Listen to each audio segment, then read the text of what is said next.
Morning friends, నేను మీ సాయి మల్లేష్ మాడుతున్నాను. ముందుగా మా ఛానల్ సబ్స్క్రైబ్ చేసి లైక్ చేసి షేర్ చేయండి. అదేవిధంగా ఈరోజు వార్తల్లోని ముఖ్యాంశాలు తెలుసుకుందాం. నమస్తే తెలంగాణ దినపత్రిక. ఏడాదైనా మణిపూర్ చల్లారైన ఆర్ఎస్ఎస్ చీఫ్. కెనడాలో మరో భారతీయుడి దారుణ హత్య. ఛత్తీస్గఢ్లో సత్నామిల నిరసన హింసాత్మకం. తమిళసై అన్నామలై మధ్య ముదిరిన విభేదాలు. 13 అసెంబ్లీ సీట్లకు వచ్చే నెలలో ఉప ఎన్నిక. అన్నీ ఇక్కడ విదేశాలకు సంబంధించి ఇక్కడ ఇవ్వడం జరిగింది. కెనడాలో మరో భారతీయుడి దారుణ హత్య. ఏడాదైనా మణిపూర్ చల్లేరన ఆర్ఎస్ఎస్ చీఫ్. ఛత్తీస్గఢ్లో సత్నామిల నిరసన హింసాత్మకం. తమిళసై అన్నామలై మధ్య ముదిరిన విభేదాలు. 13 అసెంబ్లీ సీట్లకు వచ్చే నెలలో ఉప ఎన్నిక. ఇక్కడ ఉప ఎన్నిక కూడా జరగబోతుంది. ఇక్కడ మన పక్క రాష్ట్రాల్లో 13 అసెంబ్లీలకు వచ్చే నెలలో ఉప ఎన్నిక. హామీలకు పైసలు ఎట్లా? బడ్జెట్ కసరత్తు ప్రారంభించిన రాష్ట్ర సర్కార్. మేనిఫెస్టోలో ఇచ్చిన హామీలపై దృష్టి. శాఖల వారీగా ఈసారి భారీగా పెరగనున్న బడ్జెట్. పెరిగే పద్దులపై రాష్ట్ర ఉన్నతాధికారుల మల్లగుల్లాలు. సంక్షేమ బడ్జెట్కు అదనంగా పీఆర్సీ, పెన్షన్ పెంపు, వ్యవసాయ శాఖ కేటాయింపులపై తీవ్ర ఒత్తిడి. బడ్జెట్పై రైతు భరోసా, 500 రూపాయల బోనస్ ప్రభావం. రుణమాఫీకి నిధుల సర్దుబాటు సవాలే. విధంగా రాష్ట్ర సర్కారు ప్రభుత్వం మన వచ్చిన హామీలపై కసరత్తు చేస్తుంది. బడ్జెట్ను ఏ విధంగా వాడుకోవాలి, ఎక్కడి నుంచి తేవాలన్నట్టుగా ఇక్కడ కసరత్తు చేస్తున్నట్టుగా ఇక్కడ ప్రారంభించినట్టుగా మేనిఫెస్టోలో ఇచ్చిన హామీలపై దృష్టి పెట్టినట్టుగా ఇక్కడ చూసుకోవచ్చు. 8 నుంచి 15% ఏటా బడ్జెట్ కేటాయింపుల్లో సాధారణ పెరుగుదల. 40 నుంచి 50% కాంగ్రెస్ హామీల అమలుకు బడ్జెట్లో ప్రాధాన్య రంగాలకు పెంచాల్సిన కేటాయింపులు. గత ఏడాది బడ్జెట్ 2.78 లక్షల కోట్లు, ఆదాయం 2.17 లక్షల కోట్లు. ఈసారి హామీలకు అదనంగా 30 నుంచి 40%. మరి ఆదాయం ఎలా అన్నట్టుగా ఇక్కడ ఎక్కడి నుంచి తీసుకురావాలన్నట్టుగా ఇక్కడ క్వశ్చన్ మార్క్ వేసి చూపించారు. ఇక్కడ రాష్ట్ర ప్రభుత్వం ఇటీవల పెట్టిన ఓటాన్ అకౌంట్ బడ్జెట్ పరిమాణం 2.75 లక్షల కోట్లు. అదే 2023-24లో రాష్ట్ర బడ్జెట్ 2.77 లక్షల కోట్లు. కాగ్కు సమర్పించిన లెక్కల ప్రకారం రాష్ట్రానికి అన్ని రకాల మార్గాల్లో కలిపి 2.17 లక్షల కోట్ల ఆదాయం మాత్రమే వచ్చింది. అంటే ఓటాన్ అకౌంట్ బడ్జెట్తో పోల్చిన పూర్తి బడ్జెట్ కూడా కాస్త అటు ఇటుగానే ఉంటుంది. ఈ లెక్కన బడ్జెట్ కన్నా పద్దులే 30 నుంచి 40% అధికంగా తేలుతున్నాయి. వీటిని ఎలా సర్దుబాటు చేయాలో అర్థం కాక ఆయా విభాగాధిపతులు తలలు పట్టుకుంటున్నారని ఇక్కడ బడ్జెట్కు మించి పద్దులే అంటే ఏ శాఖకు ఎంత కేటాయించాలనేటివి ఇంకా 30 నుంచి 40% అధికంగా ఉన్నాయి. మరి 30 నుంచి 40%కి ఎక్కడి నుంచి నిధులు సమకూర్చాలన్నట్టుగా ఇక్కడ దానికి సంబంధించిన విభాగాధిపతులు తలలు పట్టుకుంటున్నారని ఇక్కడ ఇవ్వడం జరిగింది. కేంద్రంలో కొత్త ప్రభుత్వం కొలువుదీరిన నేపథ్యంలో రాష్ట్ర ప్రభుత్వం పూర్తిస్థాయి బడ్జెట్పై కసరత్తు మొదలుపెట్టింది. ఇప్పటికే శాఖల వారీగా పద్దులను సిద్ధం చేయాలని ఆదేశాలు జారీ చేసింది. ఆర్థిక శాఖ మంత్రి మల్లు భట్టి విక్రమార్కపై సైతం ఆయా విభాగాధిపతులతో పద్దుల లెక్కలపై సంప్రదింపులు జరుపుతున్నారు. ఎన్నికల సమయంలో కాంగ్రెస్ పార్టీ ఇచ్చిన హామీలను నెరవేర్చడంపై ప్రభుత్వం ప్రధానంగా దృష్టి పెట్టింది. హామీలను పరిగణలోకి తీసుకొని పద్దులు రూపొందించాలని అధికారులకు ఆదేశాలు జారీ చేసినట్టు తెలిసింది.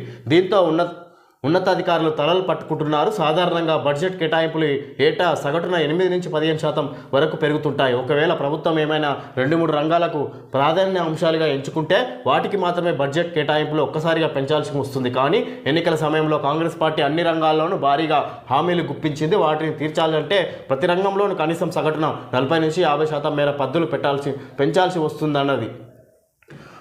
వస్తున్నదని, దీంతో లెక్కల అదుపు తప్పే ప్రమాదం ఉన్నదని అధికారులు ఆందోళన వ్యక్తం చేస్తున్నారు. కాంగ్రెస్ ప్రభుత్వం ఇక్కడ కేటాయించిన దానికంటే ఎక్కువ కాంగ్రెస్ ప్రభుత్వం హామీలు ఇచ్చిన నేపథ్యంలో ఇక్కడ ఏ శాఖ పరంగా చూసుకున్న 40 నుంచి 50% అధికంగా కేటాయించాల్సి వస్తుందని ఇక్కడ దానికి సంబంధించిన అధికారులు ఇబ్బంది పడుతున్నట్టుగా తెలుసుకోవచ్చు. పెన్షన్ కేసీఆర్ ప్రభుత్వం ఇచ్చిన ఆసరా పెన్షన్ల కంటే డబుల్ ఇస్తామని కాంగ్రెస్ హామీ ఇచ్చింది. 2023-24 బడ్జెట్లో ఆసరా పెన్షన్కు 12,000 కోట్లు కేటాయించారు. ఎన్నికల హామీని అమలు చేయాలంటే ఈ మొత్తం 24,000 కోట్లకు పెరుగుతుంది. దీంతో పాటు ఇంట్లో అర్హులైన ప్రతి ఒక్కరికి పెన్షన్ ఇస్తామని హామీ ఇచ్చారు. ఈ లెక్కన లబ్ధిదారుల సంఖ్య మరో 50 నుంచి 60% పెరుగుతుందని అధికారులు అంచనా వేస్తున్నారు. ఈ లెక్కన 30,000 కోట్లకు పైగానే పెన్షన్లకే ఖర్చు చేయాల్సి వస్తుందని అంటున్నారు. సోమవారం రవీంద్ర భారతిలో వందే మాతరం ఫౌండేషన్ ఆధ్వర్యంలో జరిగిన కార్యక్రమంలో 10వ తరగతిలో 10 GPA సాధించిన ప్రభుత్వ పాఠశాల విద్యార్థినికి ప్రతిభా పురస్కారాన్ని అందజేస్తున్న ముఖ్యమంత్రి రేవంత్ రెడ్డి. ఇక్కడ అత్యధిక మార్కులు ప్రభుత్వ బడిలో చదువుకొని అత్యధిక మార్కులు సాధించిన విద్యార్థినికి ఇక్కడ ఆయన ప్రతిభా పురస్కారం అందజేస్తున్న ముఖ్యమంత్రి రేవంత్ రెడ్డి. విద్యపై ఖర్చులో ఎక్కువ భాగం టీచర్ల జీతాలకే, త్వరలో విద్యా కమిషన్ ఏర్పాటు చేస్తాం, స్కూల్ సిలబస్ ఎప్పటికప్పుడు మారుస్తాం. ప్రతిభా పురస్కారాల ప్రదానంలో సీఎం రేవంత్. ఈ విధంగా త్వరలో విద్యా కమిషన్ ఏర్పాటు చేసి స్కూల్ సిలబస్ ఎప్పటికప్పుడు మారుస్తామని ఇక్కడ సీఎం ప్రతిభా పురస్కారాల ప్రదానంలో రేవంత్ రెడ్డి ఇక్కడ మాట్లాడుతున్నారు ప్రభుత్వ పాఠశాలను ఉద్దేశించి. గురుకులాలతో కుటుంబ బంధం బలహీనం, ఇది సామాజిక సమస్యగా మారే ప్రమాదం, సెమీ రెసిడెన్షియల్ విధానం అమలు చేస్తాం, సింగిల్ టీచర్ స్కూళ్లను మూసివేయం సీఎం. ఇక్కడ గురుకుల పాఠశాలతో విద్యార్థులకు కుటుంబంతో సంబంధం లేకుండా పోతుందని ఇక్కడ రేవంత్ రెడ్డి మాట్లాడుతున్నారు.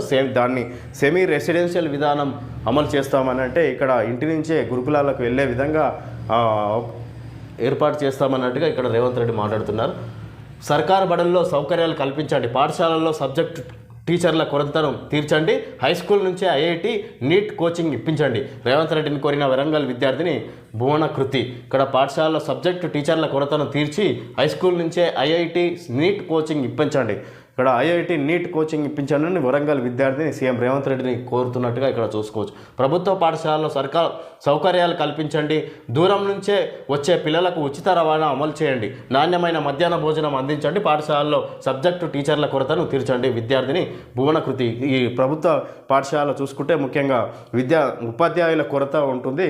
చాలా వరకు సబ్జెక్టు వారీగా చెప్పే ఉపాధ్యాయులు ఇక్కడ షార్టేజ్ ఉంటుంది. కొరతను తీర్చండి అన్నట్టుగా ఇక్కడ విద్యార్థిని సీఎం రేవంత్ రెడ్డికి ఇక్కడ ముఖ్యంగా తెలియజేస్తున్నట్టు చూసుకోవచ్చు.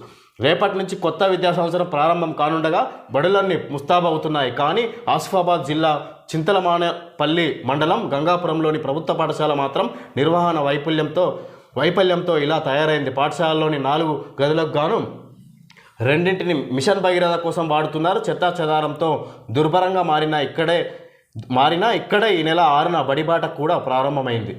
ఇంత అస్తవ్యస్తంగా ఉన్నా కూడా దాన్ని పరిశుభ్రం కూడా చేయకుండా ఇక్కడే బడిబాట కార్యక్రమం కూడా మరి ప్రారంభించినట్ట.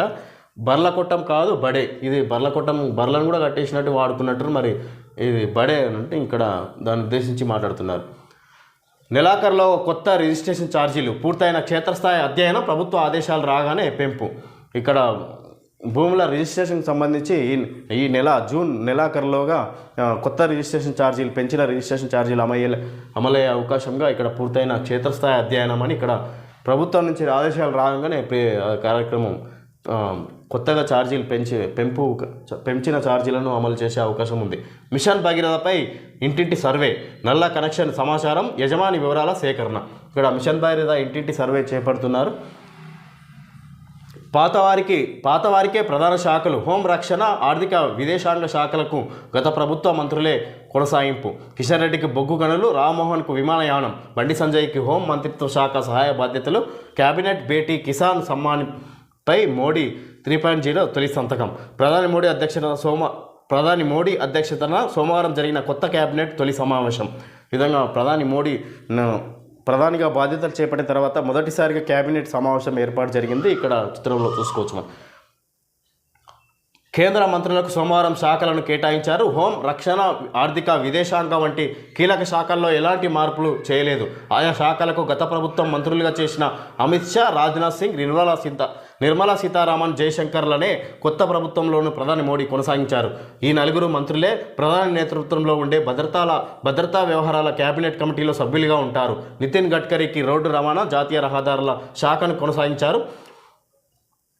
బీజేపీ జాతీయ అధ్యక్షుడు జేపీ నడ్డా గతంలో చేసిన ఇక్కడ ఆయనకు ముఖ్య కేబినెట్ పదవి దక్కింది. మంత్రివర్గంపై అసంతృప్తి సెగలు, సహాయ మంత్రిపై శివసేన పెదవి విరుపు, కేబినెట్లో చోటు కల్పించకపోవడంపై అజిత్ పవార్ వర్గం కినుక. ఇక్కడ మంత్రివర్గంపై అసంతృప్తి సెగలు, సహాయ మంత్రిపై శివసేన పెదవి విరుపు, కేబినెట్లో చోటు కల్పించకపోవడంపై అజిత్ పవార్ వర్గం కినుక. అంటే ఇక్కడ వివిధ శాఖలు అమిత్ షా, నిర్మలా సీతారామన్, నితిన్ గడ్కరీ వివిధకి ఇంతకుముందుకు దక్కిన శాఖలే వాళ్ళకు మళ్ళీ దక్కాయి. ఇక్కడ వాళ్ళు పాత శాఖలే వాళ్లకు వచ్చినట్టుగా ఇక్కడ 12 మందికి గత బీజేపీ ప్రభుత్వం ఏదైతే ఇచ్చిందో 12 మంది యథావిధిగా కొనసాగించడం జరిగింది. 3 రోజులు భారీ వర్షాలు, రాష్ట్రమంతా నైరుతి విస్తరణ, పలు జిల్లాలకు ఎల్లో అలర్ట్. ఇక్కడ 3 రోజులు భారీ వర్షాలు పడే అవకాశం ఉంది తెలంగాణ రాష్ట్రంలోని ఇక్కడ వాతావరణ శాఖ తెలియజేసింది. నేడు ఎడ్సెట్ ఫలితాలు, గత నెలలో జరిగిన పరీక్షకు 29,463 మంది హాజరు. గత నెలలో జరిగిన పరీక్షకు 29,423 మంది హాజరయ్యారు. ఎడ్సెట్కు ఈరోజు ఫలితాలు వచ్చే అవకాశం విడుదల చేస్తున్నారు. బీహార్ ఎన్నికల తర్వాత కేంద్రంలో కొత్త సర్కారు, మోడీ 3.0 కేవలం అదానీ అంబానీల కోసమే, కాంగ్రెస్ ఎంపీ మాణిక్యం ఠాగూర్ సంచలన వ్యాఖ్యలు. ఇక్కడ బీజేపీ కొత్తగా ప్రభుత్వం ఏర్పాటైన దాన్ని ఉద్దేశించి కాంగ్రెస్ నేత ఇక్కడ మాణిక్యం ఠాగూర్ ఇక్కడ కాంగ్రెస్ సంబంధించిన నేత ఇక్కడ బీజేపీని విమర్శించడం జరుగుతుంది. ప్రధాని మోడీ నేతృత్వంలో కేంద్రంలో మూడోసారి అధికారం చేపట్టిన ఎన్డీఏ సర్కార్పై కాంగ్రెస్ నాయకుడు ఎంపీ మాణిక్యం ఠాకూర్ సంచలన వ్యాఖ్యలు చేశారు. బీహార్ అసెంబ్లీ ఎన్నికలు పూర్తయిన వెంటనే కేంద్రంలో ప్రభుత్వం మారిపోతుందని, ఇండియా కూటమి నేతృత్వంలో కొత్త ప్రభుత్వం ఏర్పాటవుతుందని ఆయన జోస్యం చెప్పారు. మరికొద్ది నెలల్లో జరగనున్న బీహార్ అసెంబ్లీ ఎన్నికలతో కేంద్రంలో సర్కార్ మారిపోతుందని తాము బలంగా నమ్ముతున్నామని చెప్పారు. సోమవారం ఆయన మీడియాతో మాట్లాడారు. ప్రధాని మోడీ కేంద్ర మంత్రివర్గ ప్రమాణ స్వీకారంపై కీలక వ్యాఖ్యలు చేశారు. సార్వత్రిక ఎన్నికల్లో బీజేపీ మెజారిటీ.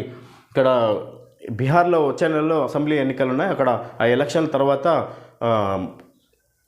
కేంద్రంలో ప్రభుత్వం మారబోతుందని ఇక్కడ మాణిక్యం ఠాగూర్ మాట్లాడుతున్నారు. అది ఎంతవరకు ఓన్లీ విమర్శనైనా అది నిజంగా జరిగే అవకాశాలు అయితే ఉండవు. ఈయన అక్కడ ఆ విధంగా మాట్లాడుతున్నారు. కండువా కప్పుకుంటేనే కరెంటు కమిషన్లు ఇస్తేనే బ్రోవర్లకు అనుమతి, బ్లాక్మెయిల్ చేస్తున్న కాంగ్రెస్ లీడర్లు, పోడు రైతుల నుంచి 3 లక్షల వసూలు, సొంత పార్టీ నాయకుల ఆగడాలపై కాంగ్రెస్ మాజీ సర్పంచ్ ఆవేదన. వాట్సాప్ గ్రూపుల్లో వైరల్ అవుతున్న పోస్టు. కండువా కప్పుకుంటేనే కరెంటు కనెక్షన్ ఇస్తామని కాంగ్రెస్ నాయకులు అక్కడ రైతులను బెదిరిస్తున్నట్టుగా ఇక్కడ ఇవ్వడం జరిగింది. మరి కాంగ్రెస్ కండువా కప్పుకుంటేనే ఏజెన్సీ భూములకు కరెంట్ ఇస్తామని, కమిషన్లు ఇస్తేనే బోర్ కనెక్షన్కు అనుమతిస్తామని ఆ పార్టీ చోటామోటా లీడర్లు బ్లాక్మెయిల్ రాజకీయాలకు పాల్పడుతున్నారని, ఈ విధంగా వారు ఇప్పటికీ 2.80 లక్షల వరకు వసూలు చేసినట్టు తెలిసింది. ఆ లీడర్లు సొంత పార్టీ నేతలను కూడా వదలడం లేదు. ఇందుకు సంబంధించిన ఓ పోస్టు వాట్సాప్ గ్రూపుల్లో వైరల్గా మారింది. వరంగల్ జిల్లా నర్సంపేట నియోజకవర్గం నల్లబెల్లి మండలంలోని ఆసరవెల్లిలో కాంగ్రెస్ పార్టీ మాజీ ఉప సర్పంచ్ గుండెబోయిన సాంబయ్య తెలిపిన ఇక్కడ కాంగ్రెస్ పార్టీ వాళ్ళని కూడా వదలడం లేదంట. ఇక్కడ కాంగ్రెస్ నాయకులు, చోటామోటా నాయకులు రైతులను ఇక్కడ బోర్ వేసుకోవాలన్నా, కరెంట్ కనెక్షన్ తీసుకోవాలన్నా కాంగ్రెస్ పార్టీ కండువ కప్పుకోవాలనే బెదిరిస్తున్నారని ఇక్కడ ఇవ్వడం జరిగింది. వాట్సాప్ గ్రూపుల్లో అందుకు సంబంధించిన వీడియో సోషల్ మీడియాలో వైరల్ అవుతున్నట్టుగా ఇక్కడ ఇవ్వడం జరిగింది. కొత్త మద్యం బ్రాండ్లకు తాత్కాలిక బ్రేక్. విమర్శల నేపథ్యంలో రాష్ట్ర ప్రభుత్వం పునరాలోచన, కంపెనీలకు అనుమతులు నిలిపివేయాలని నిర్ణయం. మద్యం సంస్థల ప్రతినిధులతో అధికారుల చర్చలు. రాష్ట్ర బెవరేజెస్ కార్పొరేషన్ ఇటీవల కొత్తగా 5 మద్యం కంపెనీలకు ఇచ్చిన అనుమతులను తాత్కాలికంగా నిలిపివేసినట్టు తెలిసింది. మద్యం ప్రియుల నుంచి వస్తున్న వ్యతిరేకత, కొత్త కంపెనీల నుంచి వచ్చే ఉత్పత్తుల నాణ్యత, ప్రామాణికతపై అనుమానాలు వ్యక్తమవుతున్న నేపథ్యంలో ప్రభుత్వం వెనుకకు తగ్గినట్టు ఇక్కడ కొత్త మద్యం బ్రాండ్లకు తాత్కాలిక బ్రేక్. ఏదైతే ఇక్కడ వస్తున్న వార్తలు కొత్త బ్రాండ్లకు అవకాశం రాష్ట్రంలోకి అనుమతి ఇచ్చే దాన్ని ఈ మధ్య తాత్కాలికంగా బ్రేక్ వేసిందంట. ఇక్కడ దానికి సంబంధించి విమర్శలు వస్తున్న నేపథ్యంలో, మద్యం ప్రియుల నుంచి వ్యతిరేకత వస్తున్న నేపథ్యంలో దానికి నిలిపివేసినట్టుగా ఇక్కడ ఇవ్వడం జరిగింది. మహిళలపై బీజేపీ నేత లైంగిక వేధింపులు. అమిత్ మాలవీయ దారుణాలకు లెక్కే లేదు. ఆర్ఎస్ఎస్ సభ్యుడు శంతను సింహ ఆరోపణ.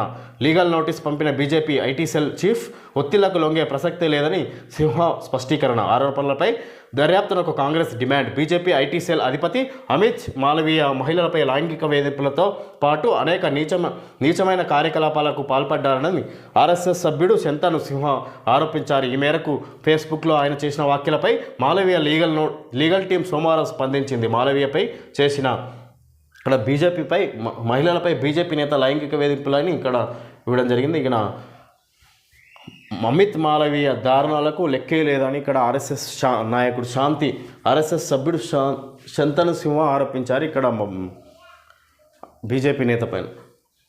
నీట్ అక్రమాలపై విద్యార్థుల గర్జన. ఢిల్లీలోని కేంద్ర విద్యాశాఖ ఆఫీస్ వద్ద విద్యార్థుల ఆందోళన. నీట్ 2024ను రద్దు చేయాలని సుప్రీంకోర్టులో పిటిషన్. నీట్ పరీక్షను తొలగించేందుకు తగిన చర్యలు తీసుకోవాలి. తమిళనాడు ప్రభుత్వానికి హైకోర్టు రిటైర్డ్ జడ్జి కమిటీ సిఫార్సు. కరెంటు పోల్ వేస్తారా, చావమంటారా? వైర్లు వేలాడుతున్నా పట్టించుకోవడం లేదు. సరిచేయమంటే 10,000 అడుగుతున్నారు. సెస్ కార్యాలయం ఎదుట రైతు ఆందోళన. తన పొలంలో కరెంటు తీగలను సరిచేయాలని సెస్ ఆఫీసు ఎదుట ఆందోళనకు దిగిన రైతు రమేష్. విధంగా కరెంట్ ఆఫీస్ ముందు నిరసన వ్యక్తం చేస్తున్నాడు రైతు. ఆయన పొలంలో అడ్డదిడ్డంగా ఉన్నాయంట వైర్లు. సాయంత్రం వ్యాయామంతో షుగర్ కంట్రోల్, స్పెయిన్ పరిశోధకుల వెల్లడి. సాయంత్రం వ్యాయామం చేస్తే షుగర్ కంట్రోల్ అవుతుందని ఇక్కడ స్పెయిన్ పరిశోధకులు తెలియజేయడం జరిగింది. ఈ వెన్కాప్ చికెన్ ధరలు విత్ స్కిన్ 233 రూపాయలు KG, skinless 266, 12 eggs 69 rupees. Okay friends, ఈరోజు వార్తలో ముఖ్యాంశాలు తెలియజేయడం జరిగింది. Thank you friends.